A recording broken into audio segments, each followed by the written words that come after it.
Selamat pagi anak-anakku, kita memasuki materi yang pertama, yaitu tentang pertumbuhan dan perkembangan.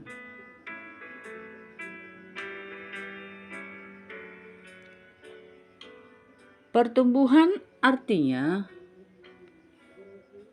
proses kenaikan volume,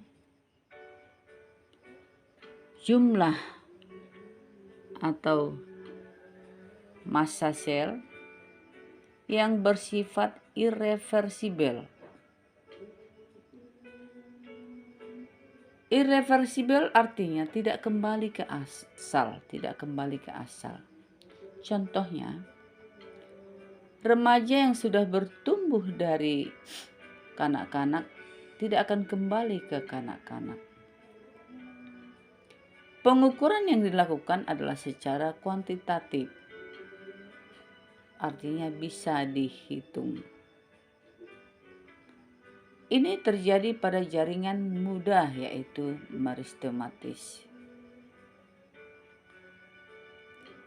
Faktor yang mempengaruhi pertumbuhan dan perkembangan adalah yang pertama, faktor eksternal, faktor dari luar, yaitu makanan, air, dan suhu, kelembapan, cahaya. Cahaya ini sangat mempengaruhi pertumbuhan. Misalnya, ketika ditanam di tempat yang gelap, akan berbeda dengan cahaya yang cukup. Nah, bila dalam kondisi gelap, pertumbuhan itu akan sangat cepat. Inilah yang disebut dengan etiolasi. Contohnya ketika membuat kecamba dari kacang hijau, supaya cepat bertumbuh, harus ditanam di tempat yang gelap. Sedangkan perkembangan adalah proses menuju kedewasaan yang ditandai dengan adanya pematangan reproduksi. Misal, pada tumbuhan berbunga itu ditandai dengan proses pendewasaan.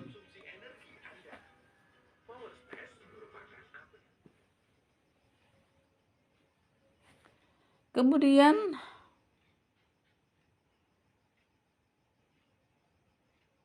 ada dua pertumbuhan, yaitu pertumbuhan primer dan pertumbuhan sekunder. Pertumbuhan primer itu ditandai dengan penyerapan air oleh kotiledon. Biji menyerap air atau minum imbibishi. Kecambah akan muncul. Sehingga muncullah tanaman kecil yang disebut plantula. Kemudian diikuti dengan plumula atau daun yang pertama. Kemudian radicula, akar yang pertama. Perkecambahan ada dua, yaitu satu epigel yang kotiledonnya naik ke atas ketika pertama kali muncul plantula. Contoh kacang atau dikotil atau tanaman dikotil ya. Yang kedua hipogeal. kotiledon atau bijinya berada di bawah. Contoh jagung pada tanaman monokotil. Yang kedua, pertumbuhan sekunder ini terjadi pada jaringan yang permanen.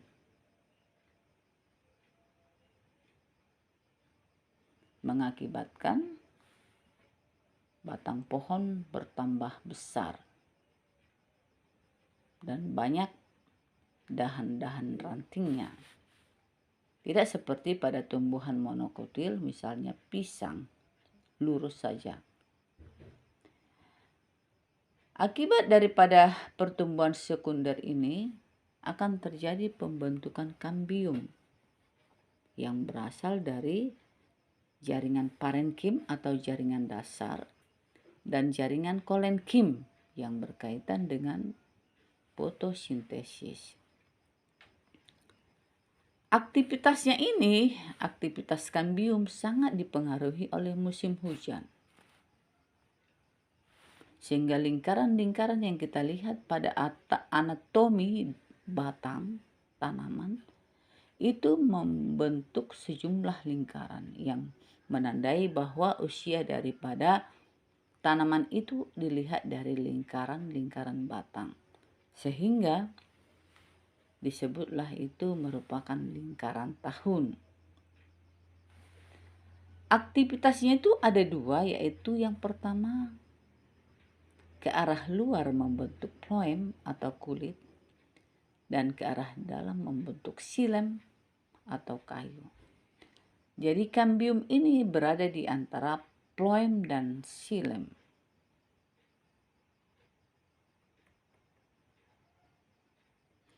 Nah, kalau yang tadi adalah faktor yang mempengaruhi secara eksternal atau dari luar. Sekarang kita masuk faktor yang kedua, yaitu internal dari dalam.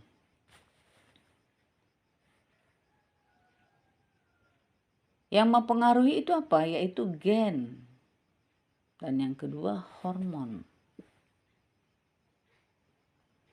Hormon ini ada beberapa bagian, yaitu satu, auksin. Ini diproduksi oleh dikoleoptil pada titik ujung tumbuh pada akar batang dan jaringan meristem.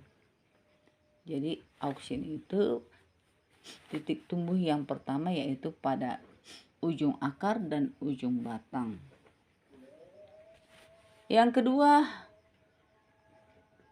hormon etilen, hormon gas yang merangsang pematangan buah.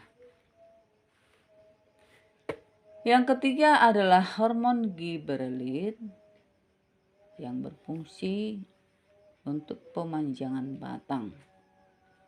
Nah, kalau tanamannya yang raksasa itu adalah karena pengaruh hormon giberelin. Misalnya buah yang besar tanpa biji, ini pengaruh daripada hormon giberelin. Yang keempat adalah sitokinin yang merangsang pembelahan sel. Yang kelima adalah absisat yang menghambat pertumbuhan, mencegah aktivitas daripada stomata atau mulut daun. Ini sangat berfungsi pada pembuatan bonsai. Yang keenam adalah traumalin, hormon luka. Nah, apabila batang itu terluka akan sembuh sendiri oleh karena hormon traumalin. Yang ketujuh adalah hormon kalin.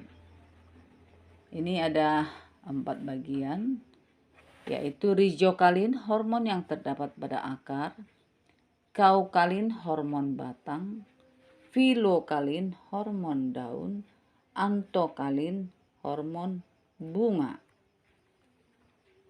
Sekarang kita masuk kepada pertumbuhan dan perkembangan manusia. Pertumbuhan manusia itu yang pertama itu balita, yang dimulai dari usia 0 sampai 5 tahun, anak-anak usia 6 sampai 10 tahun, remaja 11 sampai 16 tahun, dewasa 19 sampai 50 tahun, lanjut usia umur 51 sampai seterusnya. Faktor yang mempengaruhi adalah yang pertama internal, misalnya dari dalam hormon tiroksin yang berfungsi untuk pertumbuhan. Yang kedua hormon somatomedin yang berfungsi untuk pertumbuhan tulang. Dan dari eksternal atau dari luar, misalnya satu O2 atau oksigen, kedua nutrisi atau makanan, yang ketiga air, yang keempat lingkungan. Sedangkan untuk pertumbuhan hewan, yaitu yang pertama dimulai dengan fase embrionik. Dimulai daripada zigot berkembang menjadi morula, blastula, gastrula, diferensiasi, organogenesis. Nah, yang pertama dari zigot ini akan membelah dari 1 menjadi 2, 2 menjadi 4, 4 menjadi 8, 8 menjadi 16, 16 menjadi 32. Dalam hal ke posisi morula, dia akan membentuk 32 sel. Bentuknya seperti anggur. Kemudian yang blastula bentuknya berubah menjadi bola berongga. Kemudian ke gastrula sudah membentuk 3 lapis dan mengempis. Sehingga bentuklah diferensiasi ke spesial ke fungsi masing-masing. Sesudah itu organogenesis membentuk 3 lapisan, yaitu lapisan ektoderm membentuk kulit, indera dan saraf, lapisan mesoderm membentuk ginjal, jantung, tulang kelamin, dan otot. Yang ketiga lapisan endodermis yaitu hati, lambung, dan usus. Yang kedua adalah pasca embrionik, yaitu yang ditandai dengan adanya satu regenerasi. Autotomi regenerasi yaitu artinya daya regenerasi, kemampuan daripada tubuhnya untuk memperbaiki yang rusak. Contoh autotomi pemotongan ekor misalnya pada cicak akan tumbuh kembali. Kemudian fragmentasi, pemotongan tubuh daripada ganggang. Yang kedua adalah metamorfosis. Metamorfosis ini ada 2, yaitu yang sempurna yang dimulai daripada telur, larva atau ulat, ke pompong dewasa. Contoh kupu-kupu. Yang selanjutnya adalah yang metamorfosis yang tidak sempurna, dimulai daripada telur, nimfa atau hewan kecil, kemudian dewasa, contoh belalang.